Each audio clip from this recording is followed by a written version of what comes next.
Welcome to Ability MKE Now on River West Radio. My name is Sue Roskoff, and we're so glad you're here to join us. Ability MKE Now is a show all about integration, bringing people with disabilities and people that don't have a disability together, enjoying life here in the Milwaukee area. And you may hear we have a visitor in my background here, our lovely Minnie. We'll talk about pets here in a little bit, actually. But back to what our show is all about. We all have different abilities, right? We here at Ability MKE Now dive into the topic of diverse abilities, showcasing and sharing a variety of aspects of ability-related topics. The concept of a disability hits a wide range of possibilities. We could be talking about a physical or mental disability, the deaf and hard of hearing community, blindness, chronic pain, mental health diagnosis, goal of substance use reduction, and the list goes on. There is so much and so many ways that we could relate to what a disability is or means to each of us, and it means something different to all of us. We all have different experiences with that.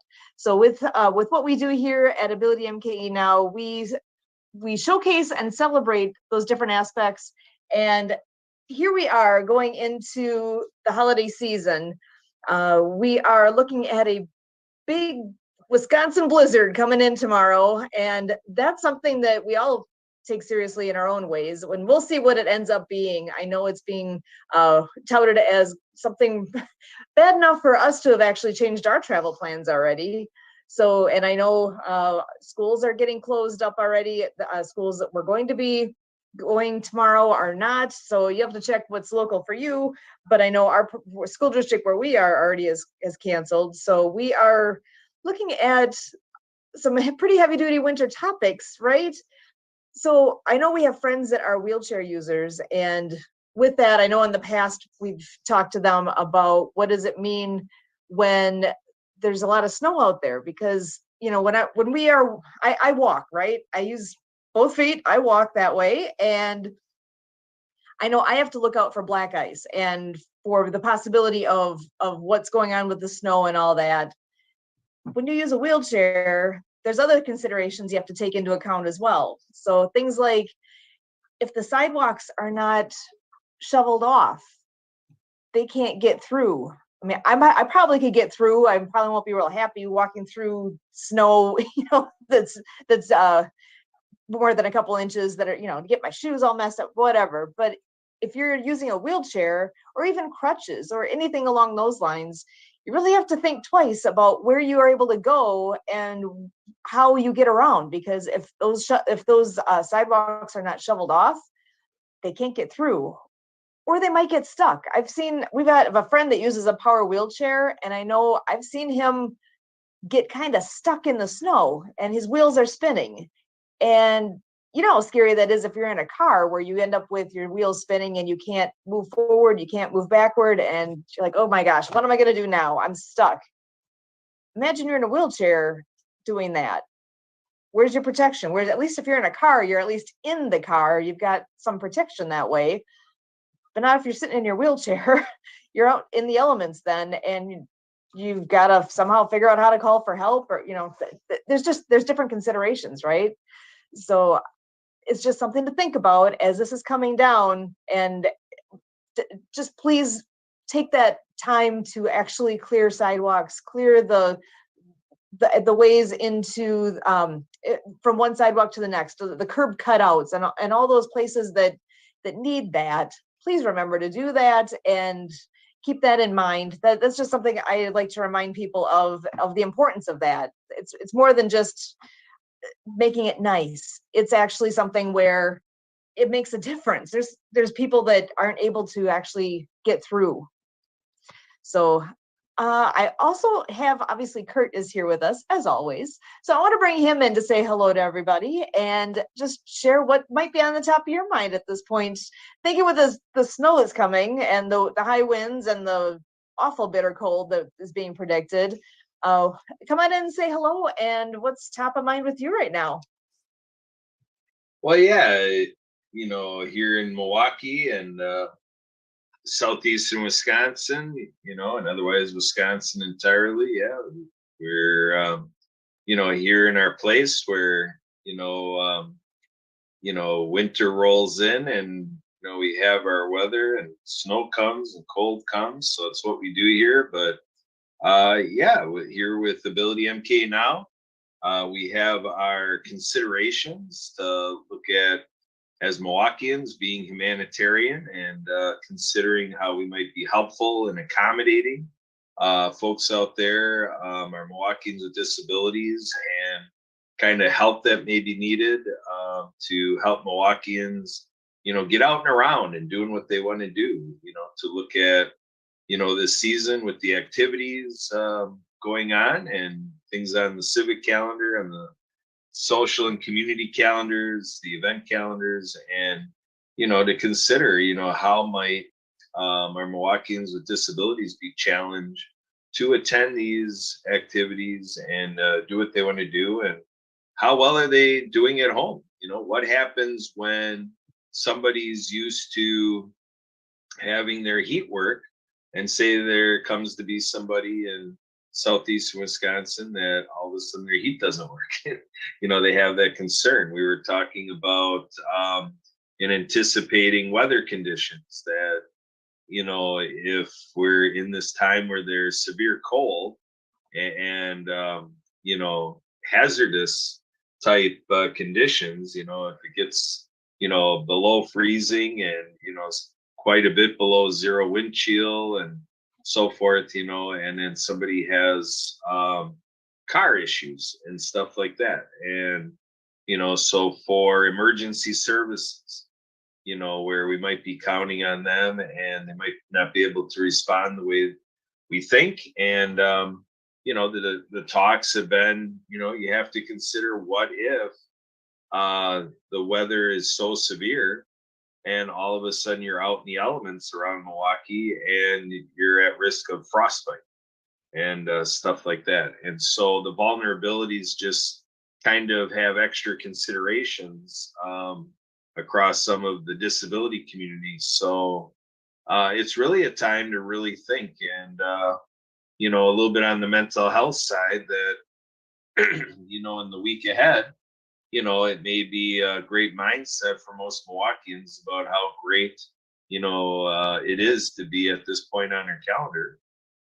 But for some people out there on the mental health side, or we've had Jory Prajinski on here, heading things up here at our Ability MK Now show, and with hopeinstilled.org and considerations, helping our community be more of an oasis for those living in chronic pain. And we talk about scheduled events. Points have been made here on the show in past years where it's like, some people are like, yeah, great. You can go and go carry out what you planned with pretty good certainty. But when you're living with some of these special health considerations, sometimes you just have to dump plans, and it gets to be awkward because you like to be able to commit with somebody and say you'll be there, but then sometimes it's just better for you to, just stay at home. And sometimes, there's the idea of health wise, like physical health wise, it may be good to stay home and I guess might say stay by yourself. But then on the mental health side, that's not that great either because, sometimes we don't feel like visiting with people, but sometimes just out of logistics and maybe physical considerations we keep to ourselves. But then maybe on the mental health side or the emotional side, maybe we wished we were visiting with somebody. So all sorts of opportunities to stretch our empathetic muscle and to say, hey, there's maybe somebody around Milwaukee that could use our help. And there's groups out there that help facilitate it. So sometimes it's a good time of year to, kind of get around Milwaukee and say, who needs my help, and do it through an organization, so that it's done in good format the way people need it. So with that, Sue, that's what we got here to start Ability MK Now. What do you got next? Well, and that's where things like the technology things that have improved so much make a big difference. So I know being here, being able to be on Zoom with people, and even if, say, like tomorrow, if it is that we end up being snowed in, or at any point through our winter time here, if we're stuck at home for whatever reason, at least we do still have the ability to connect with people, whether it's from being on Zoom like this, or phone, or whatever method we can do. I love the online tools where we actually can see face to face, or using even on the phone, like a FaceTime kind of thing. Those are such valuable tools to help, so people are not isolated. Even if you are isolated physically, you don't actually necessarily have to be. There is a way to reach out and be with people, even if it is virtually. So it makes such a difference.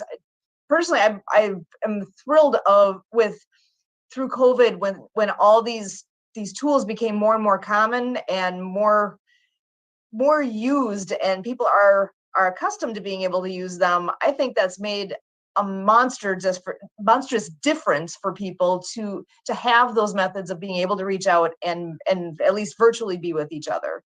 It's huge. And when you're talking about mental health and whatnot, that it is a great thing to even to be able to check in on your friends, and you can actually see how they're doing, not just hear them on the phone.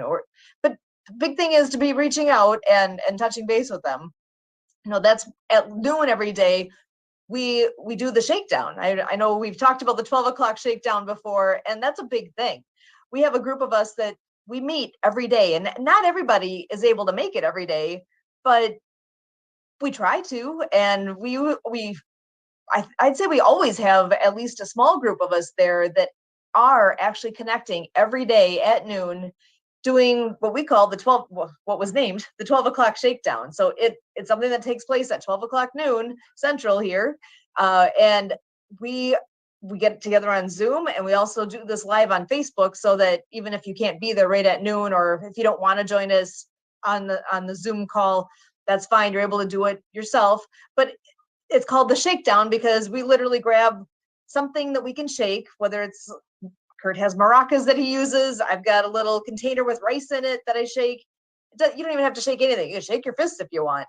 But we just do simple movements to get people moving, because it's so important to keep movement and motion, even if you're stuck sitting at home or if you're in a wheelchair. If you have limited mobility, the more you use the mobility you have, the better you're able to maintain it and keep things working as you hope, right? So we do that together. We do a lot to just, again, 15 minutes of music and motion it's amazing. And I know I've had issues over time with migraines, and usually it's something in my neck that ends up causing headaches. And believe it or not, something as simple as that 15 minutes of music and motion has made a difference for me. By the time I'm done, even, if you got a headache, sometimes that's not what you necessarily want to be doing, is try to be social, try to do all this movement. It has helped. It has actually done wonders for me. And you know what? Now in the last, I'm trying to think. Jerk was the one that led the group for the first, couple of years of it going. And now he has handed off the baton here, because he just doesn't have that time frame available to be doing it. And I've been, for the most part, have been leading the group with the motions and whatnot for shakedown since, what would you say, was it August? I believe August, September, somewhere in there. And I haven't really had the headaches that I had been having previously when I wasn't doing shakedown every day. Just that little bit of movement to really keep things loosened up.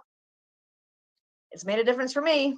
So it's just something to keep in mind, to make sure that you are somehow being active, being some way to keep your body moving. So that's just something that's worked for me, and I've always appreciated it. So the 12 o'clock shakedown is a group that can be found on Facebook, And it is something that we do a Facebook Live when we're doing this, and we're also on Zoom. So the link is available, and it's a lot of fun. So that's just something that when we're talking about connecting, I automatically think of that, because that is exactly what we do. We are touching base with each other, we're connecting, and I see them, the group that's on there, nearly every day. So it's a lot of fun. Thinking of the cold coming and the holidays and all that, we all have pets too.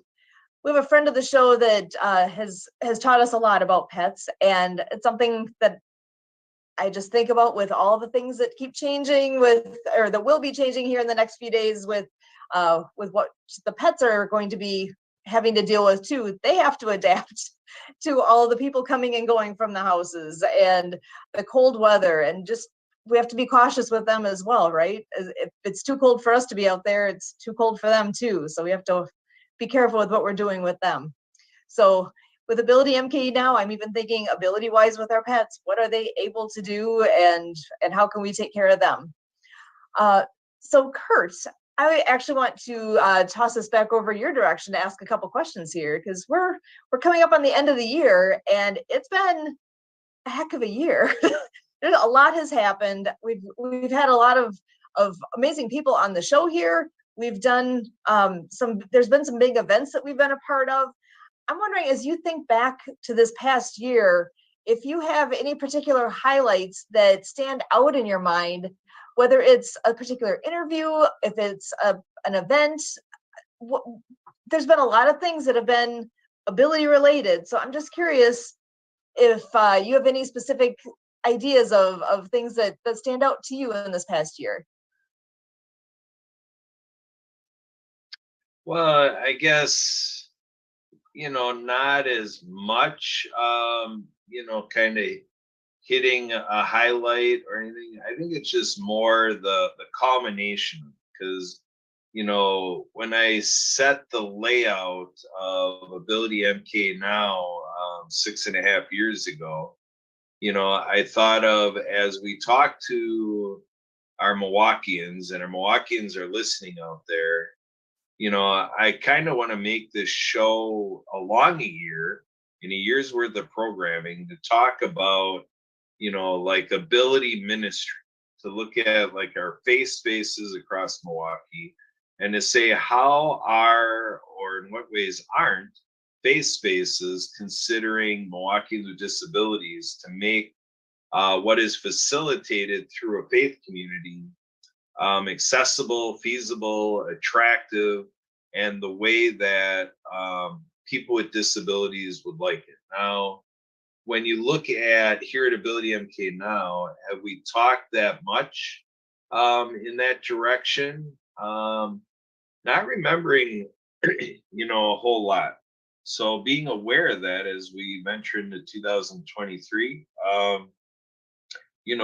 that's an opportunity. I know that we've had, my Shirtel relative, Rick Kreiser, on here, and he's done some, readings from sacred scripture, Bible verses and so forth, and, kind of helped us shape a little bit of that, ability side, and so I guess that's a way I can reflect back and take a look at that, and then we have, in terms of the service opportunities around Milwaukee. You and I are part of Optimist International. We're members locally to the Sussex, Lisbon, Land, and Butler, Optimist Club. We've had that opportunity to refer to the communications contest for the deaf and hard of hearing, a scholarship opportunity for high school students, most likely, on the district level as well with the Swiss district. There's the different zones that kind of have a couple of them through the Milwaukee metro area. And we could talk about any service organization. We've talked, to some extent, in our years, across, 50 weeks, we've talked, to some extent to that. We think of our educational aspect. I'm thinking of some talking in terms of professional, like master classes, and we have our Happy Neighborhood Project group that has had a lot of our happy neighbors, I'll call them, come on here. We've had Denise Vargas, our diva, co-hosting, several weeks with us. That's been great. With she kind of comes from the New York direction of things, so we've had a lot of out of towners, come in here. And I just really believe in that. I think being an ambassador of Milwaukee and see how Milwaukee contrasts and how people around the world are exactly the same as we are here in Milwaukee. I think that's all great stuff. And I think for the future of Milwaukee, I think it's a healthy way to go about it. Because I've been in conversations going back 15 years ago where it's like, hey, in some sense, we're in a little bit of an echo chamber bubble here around Milwaukee. So kind of getting some of these outside parties that we're meeting through worldwide networking has been very powerful. And, people have enjoyed being able to participate in Milwaukee radio like this. And it's interesting to be able to share like why we're called Ability MKE Now, and it's basically building off of the experiences of ADA celebrations from Independence First. Independence First branded 8825 MKE because nationally the campaign was 8825 for the national celebrations. And then when Independence First helped celebrate here in Milwaukee, the Americans with Disabilities Act, the brand 8825 MKE. And so it's through doing that and helping 8825 MKE conduct Ability Fest. And now, we brought it to radio. It just came together for me to say, this is then Ability MKE Now radio show right here on River West Radio. And thanks again, Marty Hagedorn, for 6.5 years ago saying, hey, Kurt, what do you think about disability advocacy radio? And, kind of getting the suggestion off of what he does for our inner city youth here in Milwaukee with Youth Rising Up right here at River West Radio. And, so then I think of the opportunity to talk civically, to talk in agency work, like bringing up about Independence First. And, there's Disability Rights Wisconsin. We have our Disability Resource Center here in Milwaukee. And so a lot of opportunities to talk to this stuff. And I don't know that kind of stuff came out as much as it could. I know we've had our opportunities in adaptive sports and rec, or just talking sports in general, whether it was adaptive or, about people with disabilities playing. Sometimes it might have been about our pro sports. And, for sure, we explore all the fun things, that we do in life, hobbies, sports, pastime, leisure activities, travel.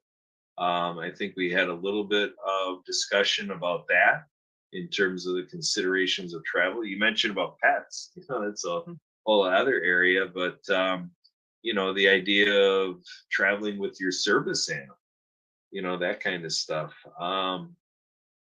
But we've had, Chad Murphy Price on here. We've had Adam Boyson on here that came back on my birthday, November 30th. And, we've had Patty Ernest on here. She's going through quite a story, in being slapped the label in this and so-called a stigma. I don't want to say that just because she's given a severely mentally ill designation that all of a sudden means that there's stigma, but it's just kind of the way they treat her, that she doesn't identify as being severely mentally ill, and sort of work with her to get that, taken away where she doesn't identify with that. It's just interesting how she gets treated differently because some psychiatrists, threw that label on her of severely mentally ill. And I've been a part of hearings where,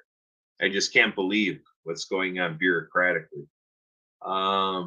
So with that, I mean, it's a roundabout way of saying, I just appreciate what the list of people across the last 50 weeks have done to create a year's worth of programming, because that's the way I pictured it.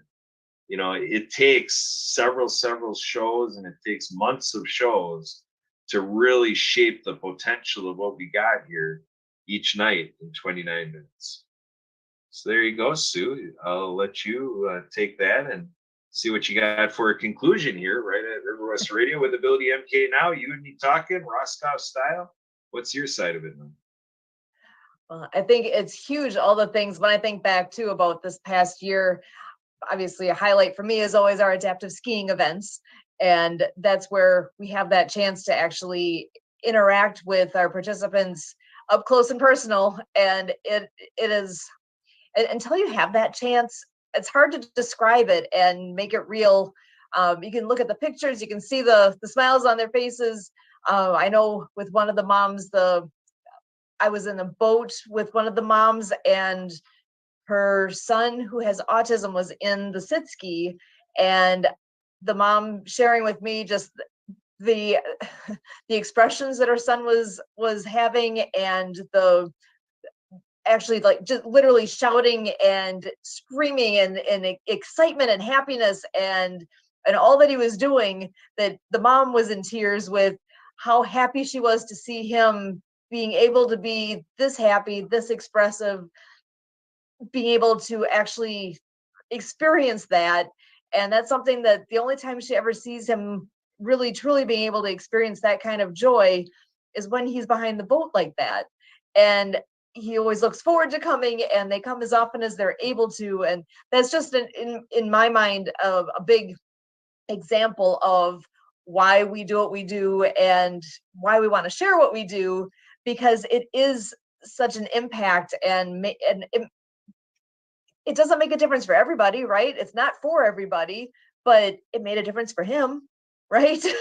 I know they always say that old story of the kid that's on the shoreline and sees thousands of starfish that have washed up on shore, and he's throwing them one by one back out in the water, and some guy's asking, it's like, well, why are you bothering? There's so many, you're never gonna be able to take care of all of them, or never gonna be able to save all of them. And the kid says, yeah, but I made a difference for that one that just got thrown back into the water. So along the way, if we can make a difference for people one by one, or if it can be a bunch, I don't know. We'll never know who we've all impacted. We only can hope that we're doing good things. And as the holidays are coming up here, keep in mind patience and kindness, because I know one thing that we don't know what another person has been through. Like our friends, I often think about the friends of ours that are wheelchair users, that I don't know what it's like to be in a wheelchair all the time. I have no idea.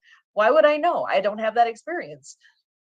So that's just one example of that. That's something I can see the difference of how we get from point A to point B, is that I walk and they roll. One's not better or worse. They're just different. When we get together with our family and friends, especially over the holidays, there's always that added level of excitement. There's that added level of stress. There's so many emotions going on.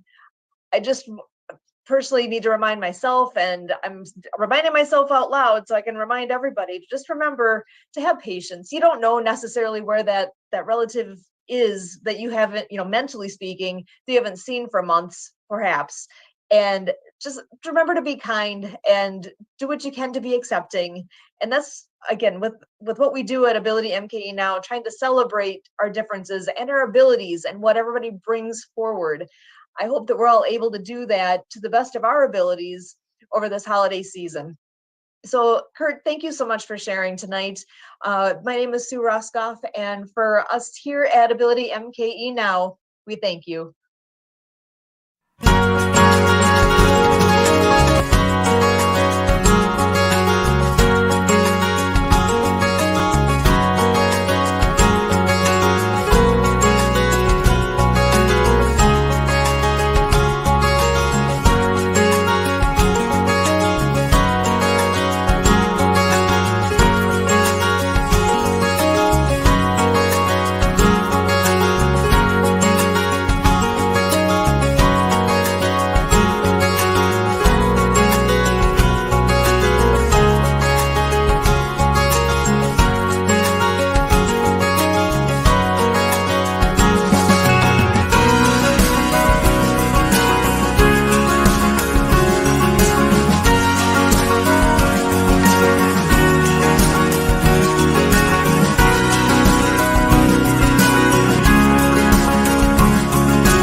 Hi, everyone. Welcome to Zita's Healthy Beginnings World of Women podcast. This evening, we have the pleasure of having in our midst one of our friends, Jane Castro, who is really well accomplished woman. And she is going to talk to us this evening about who she is and what she does, and how she has really impacted life through her work. And I am so excited to have her in our midst. And she has a great bio, and I will really let her talk more about it, especially what she's doing with young women and kids and families. So thank you so much, Jean, for joining us. And please, over to you. Introduce yourself and tell us, what you do and how you really got to this stage right now. Thank you. Awesome. Thank you, Zita. I was in the financial industry for 23 plus years. And as a financial advisor, I made millions of dollars in sales for my company. But somewhere along the line, I was scared to listen to my inner voice and, hear what my inner voice was saying. Fast forward a few years later and a few bumps later, I finally said, yes, okay, I need to listen to the inner voice. And then I started focusing more strongly on relationships, on leading women, children, heart oriented business owners into what truly matters to them and how they can make the difference by listening to who they are, how they are wired. As soon as you change, I discovered that as soon as you change your feelings about some things, you start changing the outcomes about, some things. And to that extent, I'm here to present on family stress to best because I do believe women are the center of our tribe, and we actually teach our tribe what caring and sharing is all about. So this message would help them change certain understanding and expectations. And this is one of the things I do through Change Your Outcomes, is to help people understand relationships better and really, really to speak in a way that motivates people and helps them get inspired to do more. Hopefully that answers it, Zita.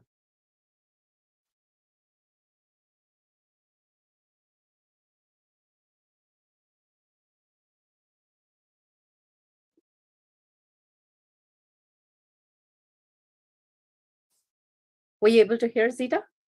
Yes, thank you so much for that information. And for how long have you been doing this? And with who are your customers, your typical customers, and that how has that really touched you as a person, and also in your community or in your circle? I've always been a relationship oriented person from the time I was in my teens. But I actually formalized it through the education with the John Maxwell Leadership Company, where I'm an executive program leader.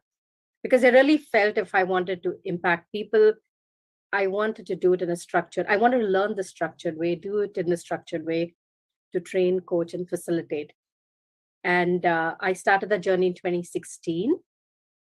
And clients often say that, oh my God, I wish I knew this before, or I didn't know this. Or the ahas that they see just because it brought a shift in the uh, you know changed their outcomes for them. I recently, just 2 weeks ago, had a client who said, now I understand that people who relate to me are not trying to be hard. They're just wired that way. So now that I understand them, I can change the way I communicate with them. So there you go.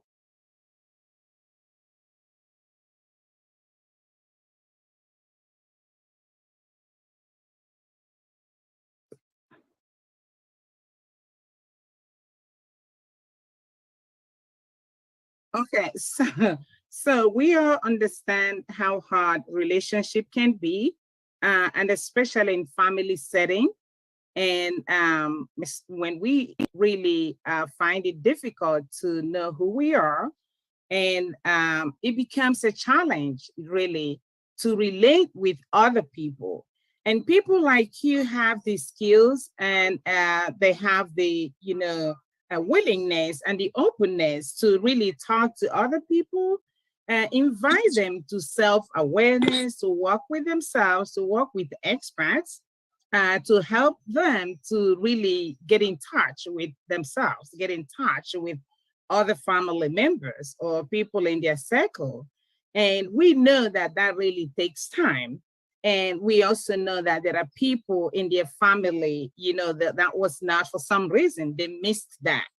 So how do you really tackle individuals that come to you?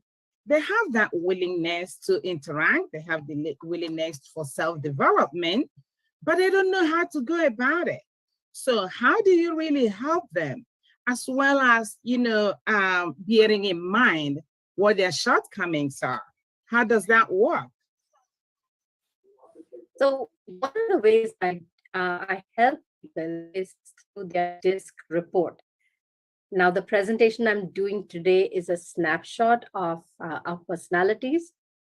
But for those people who are interested, I do a more in-depth, like a 36-page report that tells them about, what are their strengths?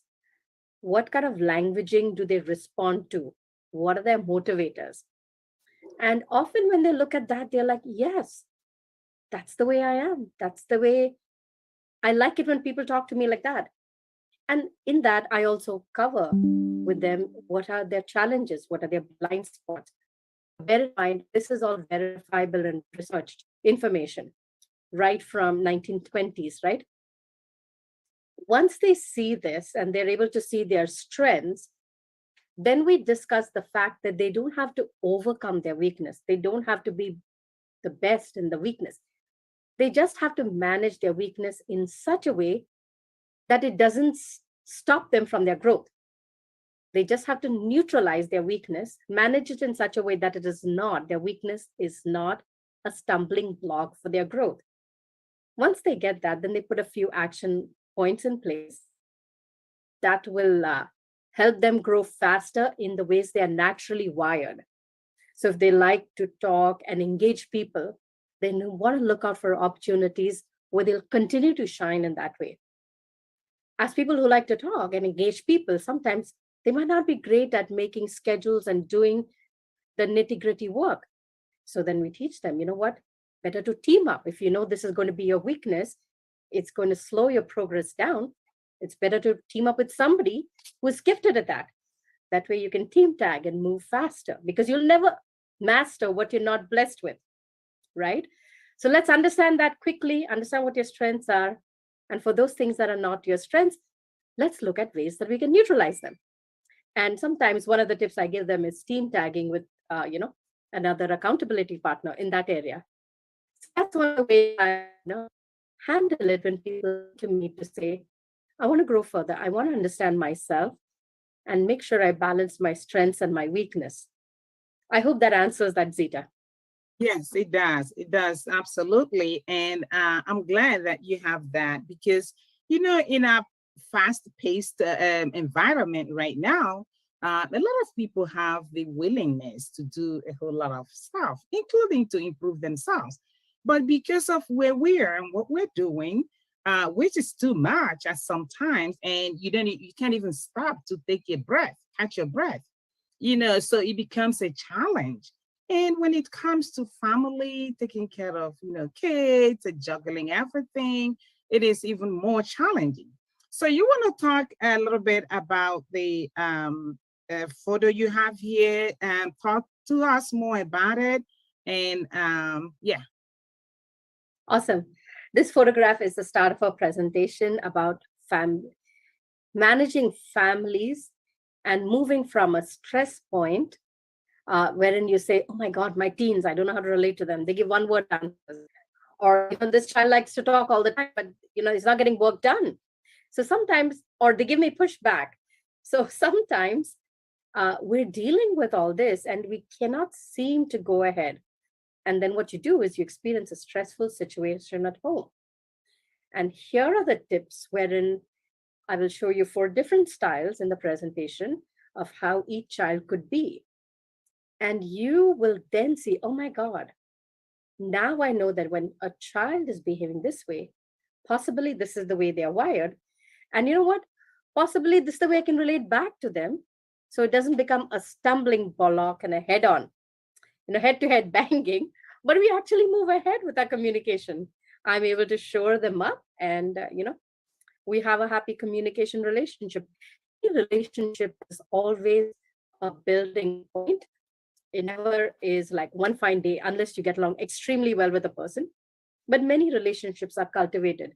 So it helps us to cultivate it in the right direction instead of always feeling, why don't these people get me? Or why don't I get them? So this is a great starting point. I know for our mothers, especially most of them now that are raising single moms, raising families, it becomes even more challenging to get their kids to understand how they think. And not that a woman is actually expecting her baby to understand her. It should be the contrary, actually. But due to stress and other stuff, they are not really able to handle it.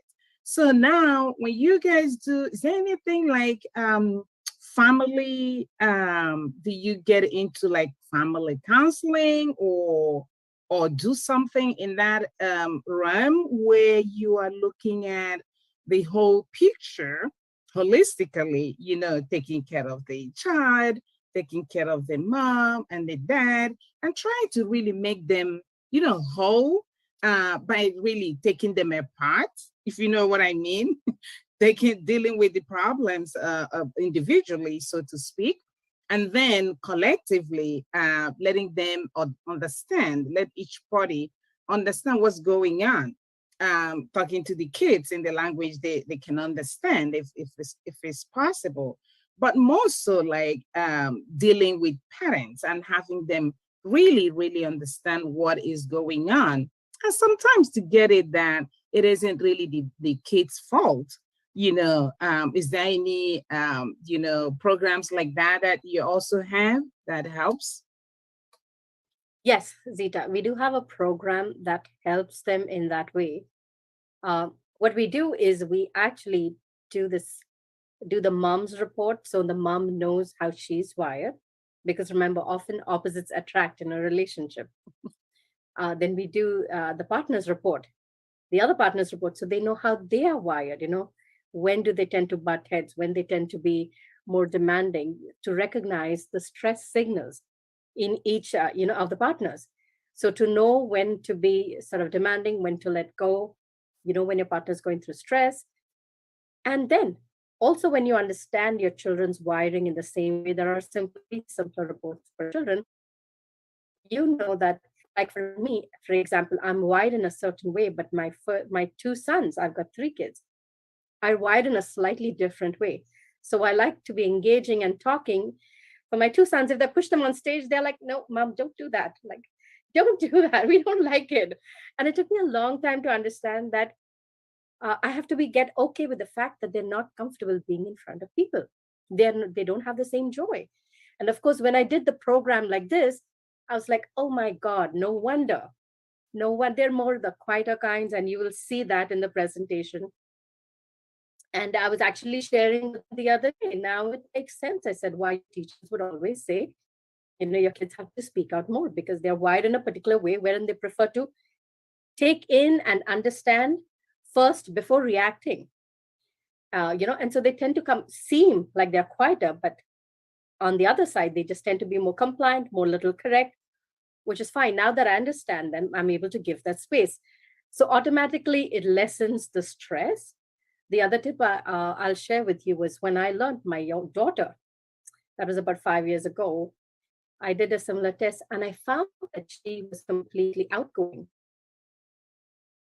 I'm not like that, and neither are my boys like that. So I had to change the way I think in terms of setting challenges for her and inspiring her. I had to speak a new language because that wasn't the way I brought up my boys. So now that I understood how motivators were different, I was able to change my languaging. So she now understands me as a friend instead of me butting heads with her all the time. So we do have a family, sort of an approach like that, wherein we help each of them understand what their giftedness is in terms of communication, in terms of motivation. And now that they know and understand themselves, how can they communicate with the others who are wired differently? The background of all this is the DISC personality. The DISC is the acronym for, you could be dominant, you could have an influencing personality, you could have a steady and supportive personality, and then you could have a more compliant and correct personality. Now, this doesn't mean that we box each child or each parent or mother in one of these, but what we help them understand is each of them has a particular leaning towards one style of operation, and the other styles could be a little lesser. So once you understand how typically somebody would react in a circumstance, you made peace with it because you suddenly know that's the way they're wired. They will always react that way. Like I'm a hugger, I will always hug people, especially my kids, and explain to them, look, mom is like that. I am the steady, supportive kind, and I need to feel that relationship. If you don't, if I don't feel that relationship, I'll feel there's something wrong that we've not communicated with each other, right? So I help them understand, and they're okay with it. So that is the approach we take when we help families together. Just by them understanding, it breaks down the tension because now they realize that the other person is not being difficult. They're just trying to understand. They might either ask questions, they're nervous, and then you'll suddenly find them talking too much because for some people, when they're stressed, they suddenly tend to talk too much, right? Or some people, when they're stressed, they will try to control the situation, so they'll be more dominating because they fear loss of control. So as soon as they understand these, they're able to come at peace with themselves, with what's happening in the home. And then there is an action plan. We give them an action plan to say, okay, now that you know this, what's going to change? What area do you want to grow in that family, communication, and what areas, what little goals you'd like to have in the next 2 to 3 months? That's one of the ways we do it. Okay, so I understand that's then it becomes an ongoing thing because we all keep growing. It's not just something we take care of in a month or two and we're like, oh yeah, we're done. When when you were talking there, it reminded me of when I was in the novitiate. We were being, trained to live with other people, other women in the community, and international for that matter. And so one has to learn oneself, know the kind of personality one displays, and what really works and what doesn't work if you're living in a community with other people. And I must say that it was an interesting thing, that we all did. On the other hand, it became a challenge for those of us who came because culture plays into this whole thing as well. There are people who feel that I am who I am, you cannot change me. And if you try to do that, it becomes a huge problem for them. But there are others who are really flexible with it, who are willing to grow and stuff like that. Have you really encountered people like who would say, leave me alone. I think the way I am is good for me. I don't want to change. Have you ever had, people like that? Not people who come to me, because people who come to me realize that there is a gap that they need to close. And often when they realize the gap, it's come from a painful session, either a painful session at career or painful session in a family wherein, they've tried a few things and because of past history, that lack of faith is there. So now they want to make changes and now they want a more structured way. But in this program, one of the things we do is we do not try to tell people you got to change. We just help them understand who they are. And from that space of, okay, this is who I am, this is the way I'm wired, this is the way I think. As soon as they see that, we also insert in the program the different personalities. It's not no man is an island. And they're able to see through that, oh, you know what? Yes, my eldest son displays this quality, or my colleague at work is like that. As soon as they're able to see that, and the fact that those people will never be like me, but they're important enough to me that, I want that relationship to work, then they start imbibing a few of those tips to make life easier for them. That's really awesome. Yeah, that is true that you don't really tell people you have to change. When people realize, who they are, like you said, that is indirect change because then they're like, oh my goodness, I got it. This is what, who I am and how I should be. But, it becomes clearer. And that is very important. And I like what you're doing because it not only takes care of the family, it focuses on the individual. And until we build ourselves in a way that we can be compatible with other people in relationships and in other building even the community and building the world, if we don't take care of ourselves first, understand who we are, we wouldn't even be in the position to, live with anybody or achieve anybody or work together with anybody.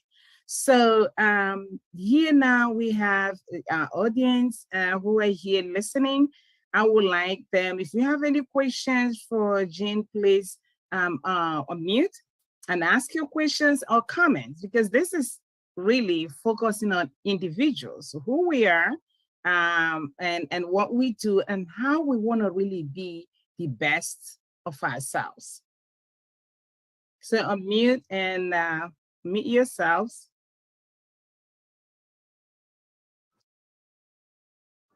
Yeah, Hannah. Oh, hello. Hi. Hi. I don't have anything at the moment. Okay. Yeah, I'm sorry. Sorry. No, that's fine. That's fine. I thought you were, yeah. Oh, I'm sorry. No, that's fine, Hannah, that's fine.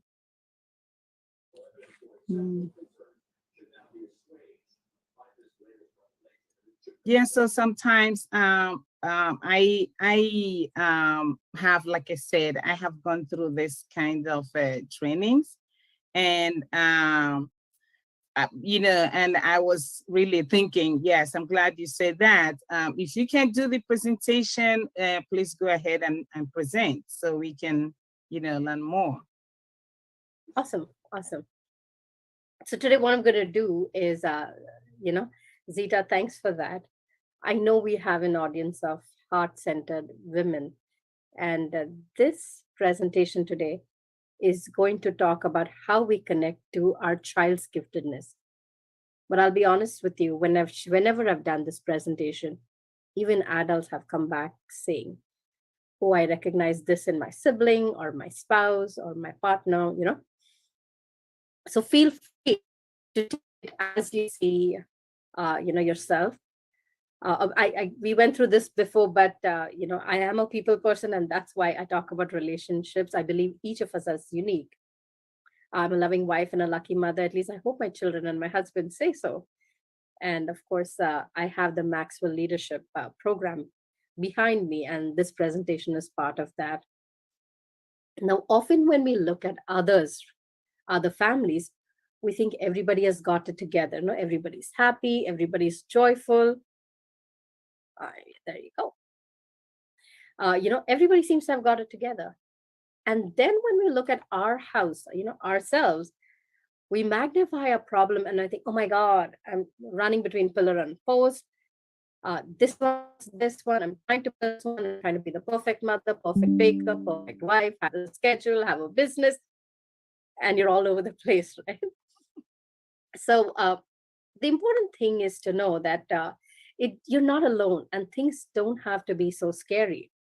Once you understand that in your immediate tribe, in your immediate family, even as a toddler, as children are growing up, once you understand that they have their own, sorry, I'm just going to move my screen.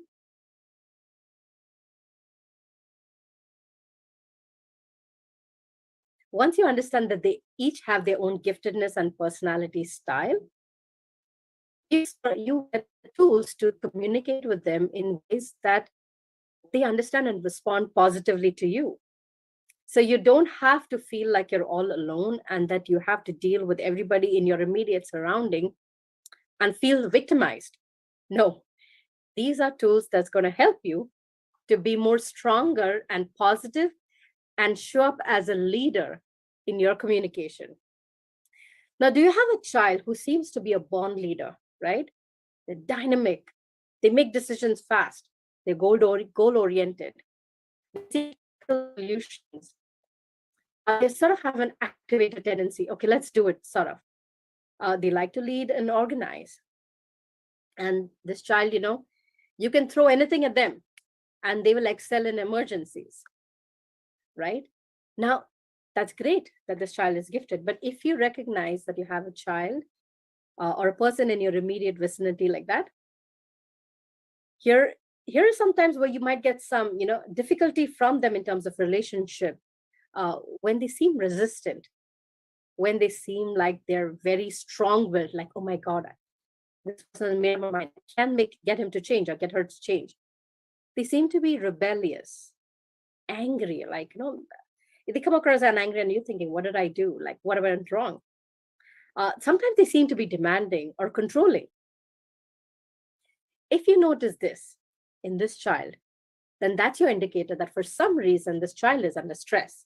Could be peer pressure, could be in the family, could be the family situation. And often when they don't know what's happening for this child who's gifted in this way, often when they become demanding and controlling, they're trying to have a control on the situation where they feel, like, I don't know what's happening. So if you see this, they're not just trying to be difficult. They're wired that way.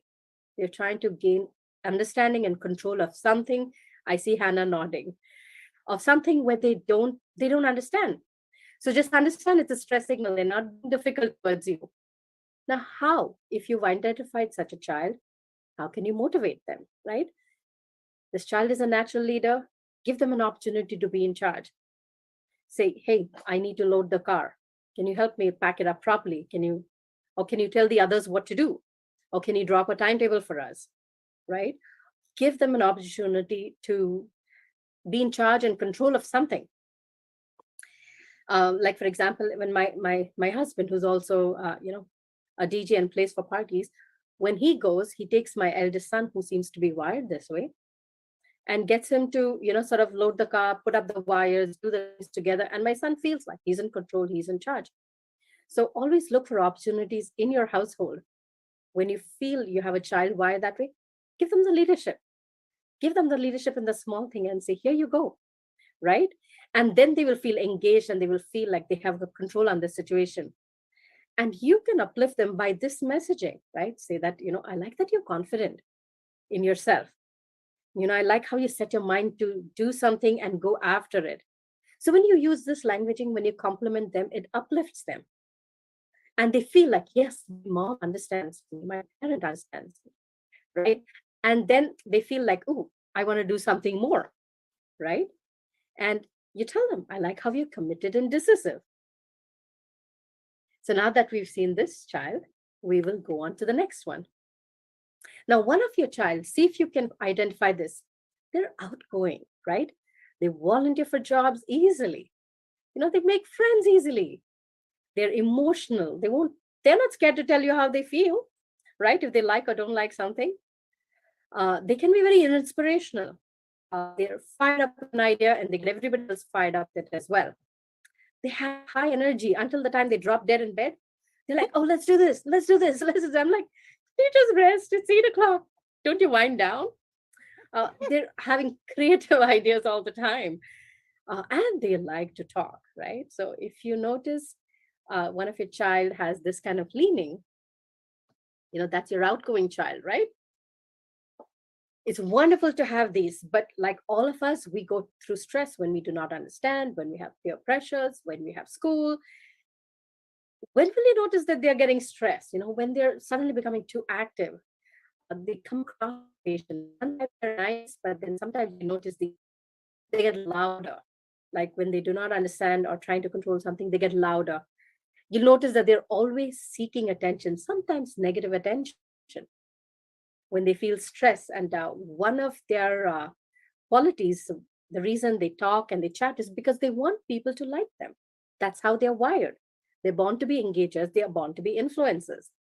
So when they feel that people might not approve or engage or like them, then they'll start talking more because that's their way to get influence in a situation.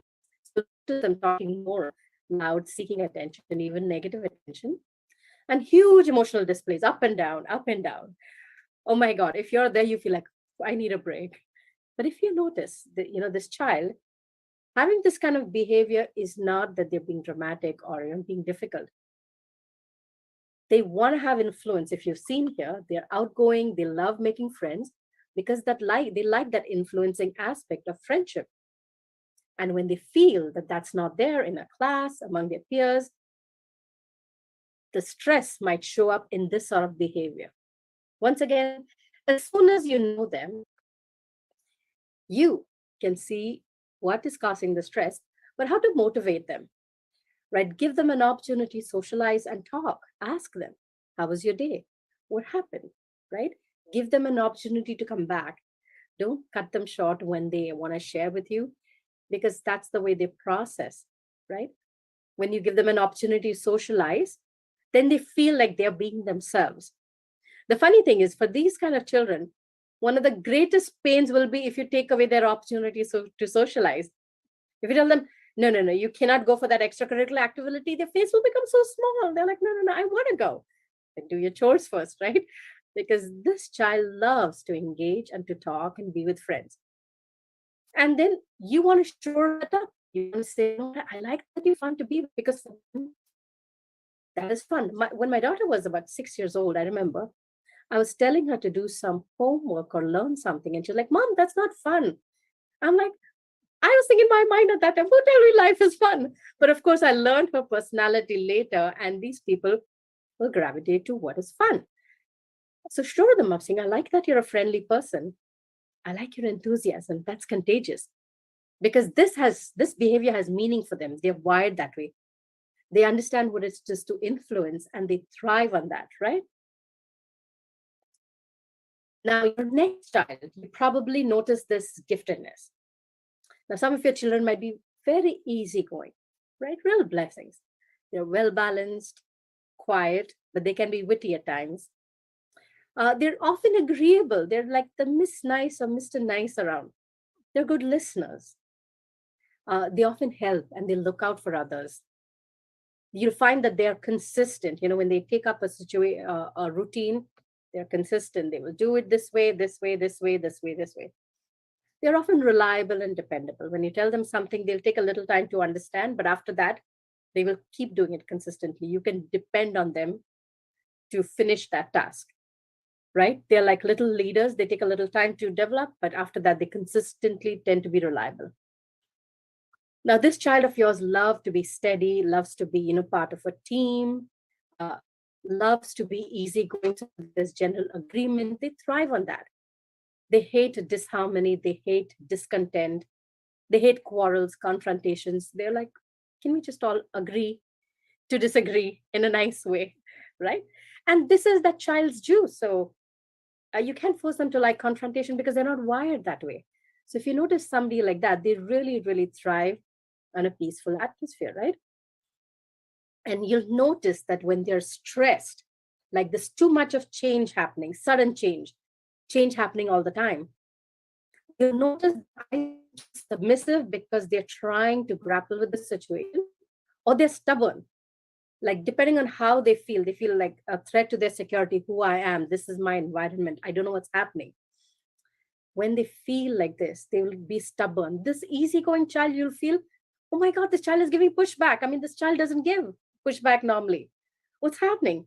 So they're either too submissive because they want to agree and then move on, and they're stressed, they don't know what's happening, or they're stubborn, like too many changes happening too fast, they disassociate. They're stubborn. They're like, oh, I don't know what's happening, right? If you notice this happening to your easygoing child, understand that there are some changes happening too fast and the child is trying to grapple. So go slow. Take time to, bring them up to speed with the situation and tell them how much you depend on them, right? So this kind of child, also the stress signal is if they find that they are not having a good control on the situation, you will find that they tend to reach out for relationships that are usually stronger than them. And often, because they hate confrontation, they will go out of their way to keep the peace, right? So when you notice this, then okay, my child or this child is going through some stress, right? They're trying to have an understanding of the situation, trying to bring it to peace because the situation is not at peace. And for this child, if a situation is not at peace, it's stressful for them. Now, how would you relate to their giftedness? Because often, to be a good team player, to be an easygoing person that brings harmony in the family life and the situation is a giftedness. You really, really thrive on people like that in your team, in your groups, and your family. And one of the best ways to motivate them is to emphasize that you need their help. Give them an additional boost of confidence by ensuring that they have what they need to succeed. So if you've given them tasks, tell them, look, I know I've given you this, but you need these tools. I've asked you to bake a cake, but here's the flour, here's where everything is. I'm sure you'll do a good job. And of course, they will step up to the expectation. Tell them how much, I'm going out, but I'm really, really thankful that you can put the pasta to boil. Like that'll help me, give me a head start. So soft, encouraging words like that and telling them how much what they do helps you is just the juice that this child needs. This child doesn't need anything else. They just need the shoring of confidence and that what we do matters to the team, to the group.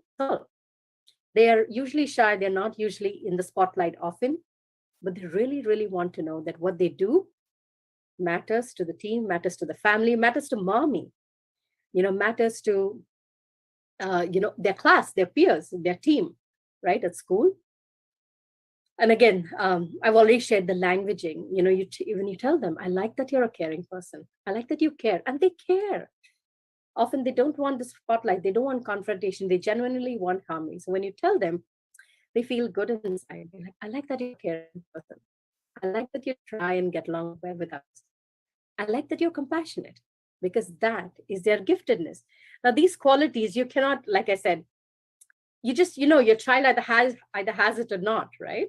You cannot develop these qualities. They often have it inborn. So when you have it, definitely encourage them and show them. And for all of you listening patiently, we're almost to the end. So here's your last child.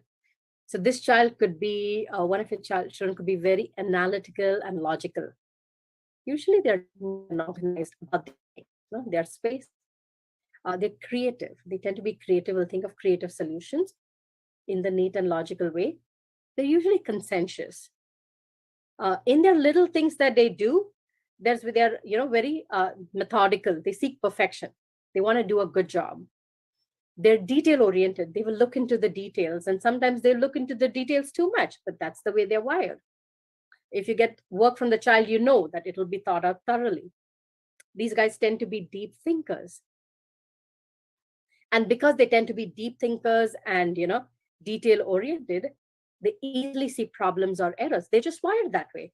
Now, the first three might or might not see, but this child will see, right? What do you do?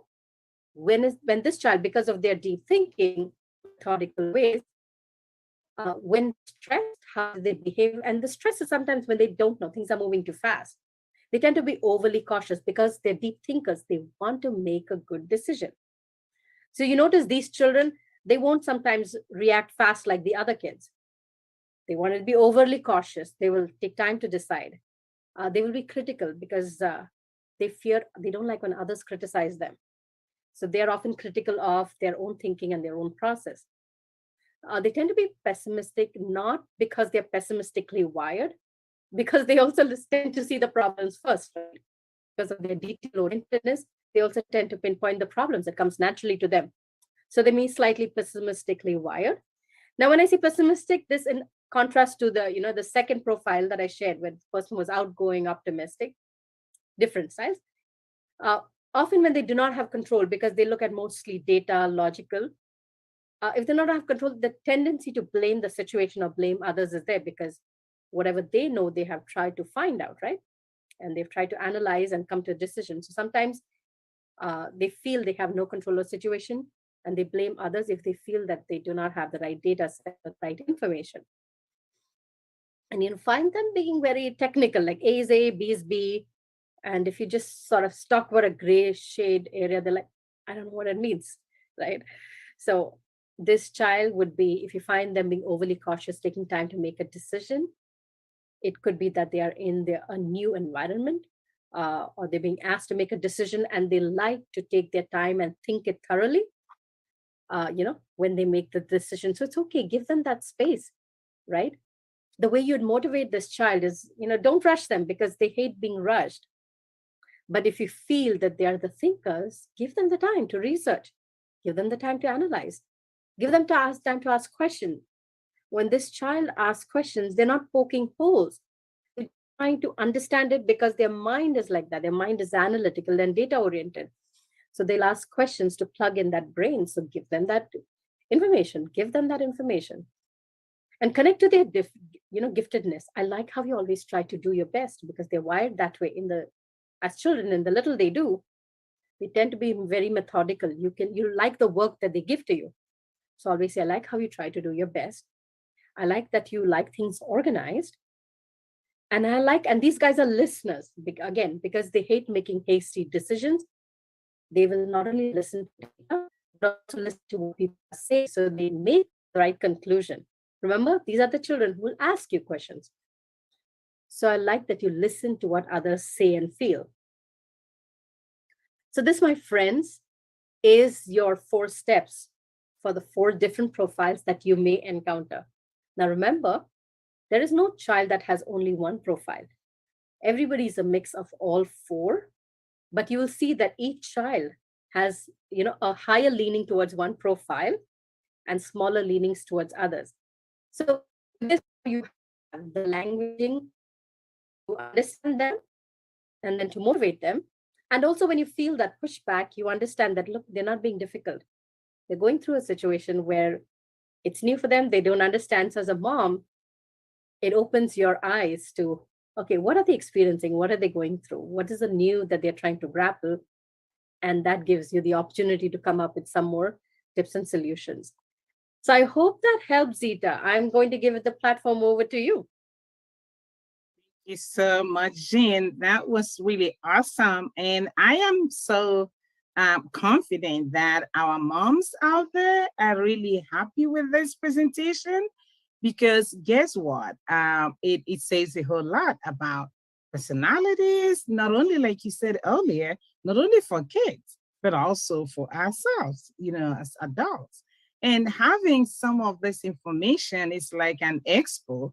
So at least, when you're a kid, is kind of being dominant in one area, that you understand what is going on and then provide them the right support, which will help them to grow happily and healthy, as a family.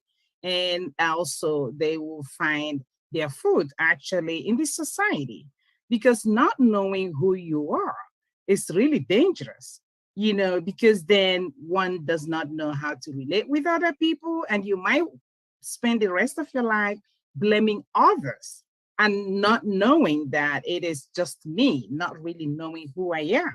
And this is very important this day and age, when we mix with, the world is becoming a global village. We see people all over, we interact with people. So really knowing oneself is key to building a healthy relationship. So I appreciate you coming to a podcast. And please, does anyone have any questions for Jean?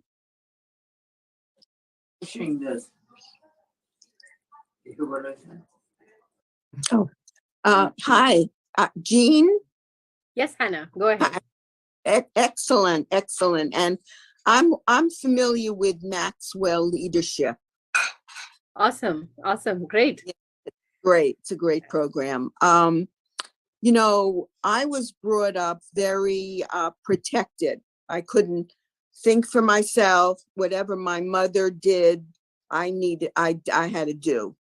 I was brought up very controlling, and eventually I found my voice.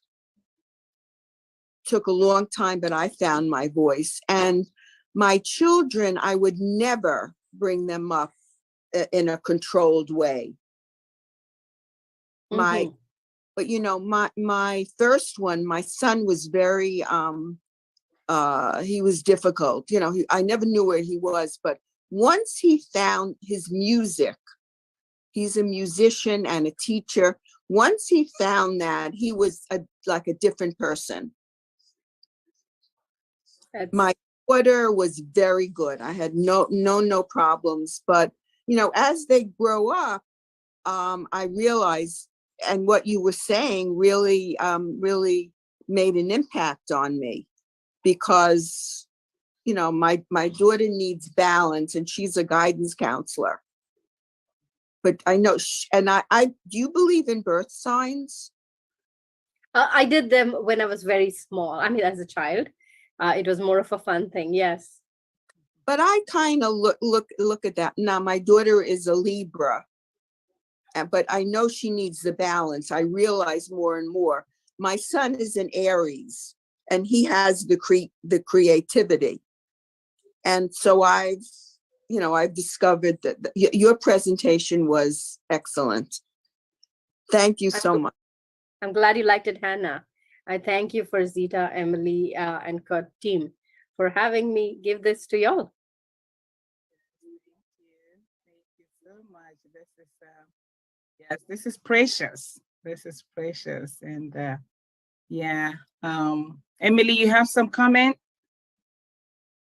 I thought it was very good. Yeah, thank you, Jean, for coming. Yes, that was. Gary, do you have anything? Thank you, Emily, for having me and helping me understand what World of Women is all about, so we could put this together. Yep. Yeah. I can come in here. A question I have, Jean, is you've given us a good tour, and with you presenting, you were able to bring us through step by step and kind of build the points together. In terms of going back and now. Good. I'm sorry. Now You're applying, cutting. we want to put this, if we want to put this to practice in our lives, like how do we stay in touch with you? How can we use a website? What do we have to help us put this to practice? Awesome. What I'm going to do is put in my, I'm going to put 4 things. One is my my email address. One is a call with me. One is for anybody who wants to take this in a verifiable way forward. I'm actually running a workshop on the 27th. It's a paid workshop with your whole DISC profile report. So for those of you who think you know really use this in your family, in your career, if you're entrepreneurs, then I'll put the link to that as well. And the 4th link I'll put to is, now as a mom, as a balanced person, by the way, I'm a Libra too.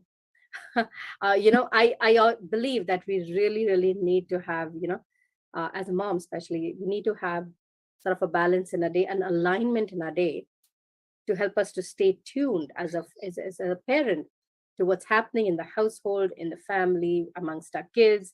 You know, the changing dynamics as situations change every few. So I do believe in certain steps, like just taking a step back and sort of bringing some sort of alignment to your day in terms of meditation, visioning. That's what I believe, and that I represent Change Your Outcomes. So that's what I teach in Change Your Outcomes as well. So Kurt, thank you for asking. I'll put these 4 links. One is if you just want to chat with me, that's great. If you want to email me a question, so that'll be there. If you want to take the workshop further, that'll be there. And if you just want tips on how to balance your day, just to have that alignment so you're ready for inspiration. Because like I said, when we change our feelings about a situation, we change our outcomes. This is one way of changing feelings, by understanding the dynamics. But the other tips that I put in it'll be a free handout. So that'll help you just sort of stay tuned into your day and continue to change what you expect in the day. Would that work, Kurt? I'll just put those links. Yeah, that'll Yeah. work. That'll work Yeah, great. thank Thanks for all the you. resources. Yeah, thank you. Awesome.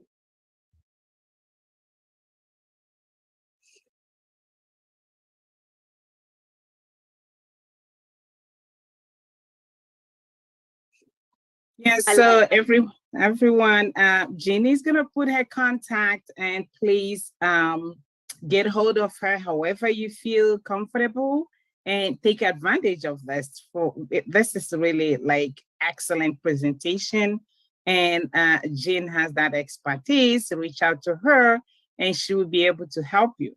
And I'm hoping that our moms who were not able to join us will equally get access to this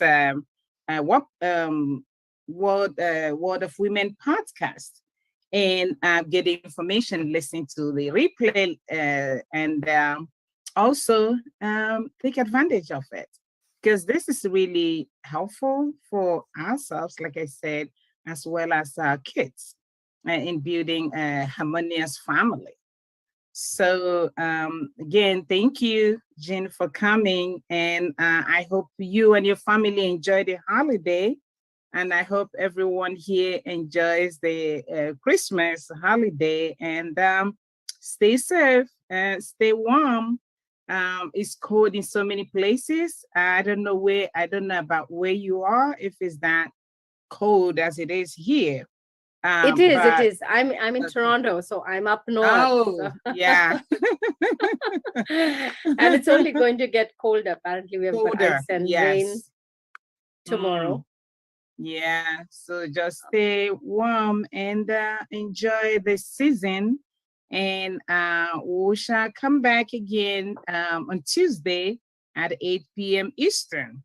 And we have another Jean who will also be giving us an update of how she's been doing, her own project, and how long she has come with doing that. So thank you so much, Jean, for helping us and for building families. Really, because it is what we need to do as women. We need to do also as humans to really help us and make our world a better place. So thank you all. Zita? Yeah. Zita, yeah. Yes. If I may ask, actually, I lied. I have one more link to send, which is just Okay. nothing but a feedback for me. So for those of you who want to Okay. give me feedback on the presentation, I really read your points. I'll read how it helped you. So if you don't mind, I'll put that in. It's a Google form, and it shouldn't take you more than like a put that in here. For family stress to best. There you go. And I'll just send you the link to the disc workshop. That's the last one. Okay. So if you just give me a minute while I fetch that link. Mhm. If all of y'all have a minute, if you just fill out the form while the presentation is fresh, I would really appreciate it.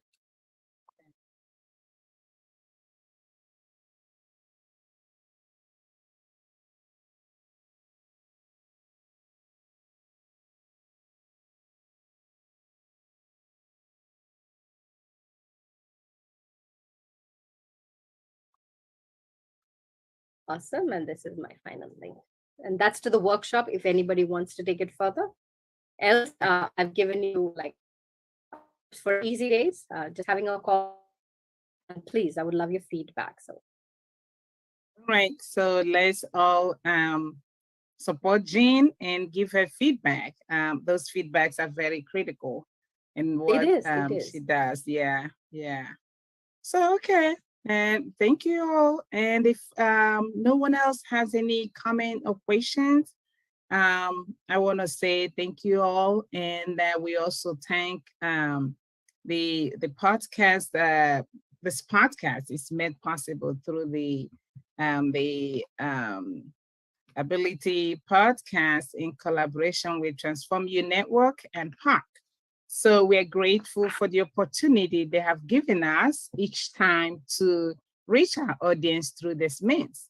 So we are grateful and we wish them the best and a happy Merry Christmas, everybody. And Happy New Year.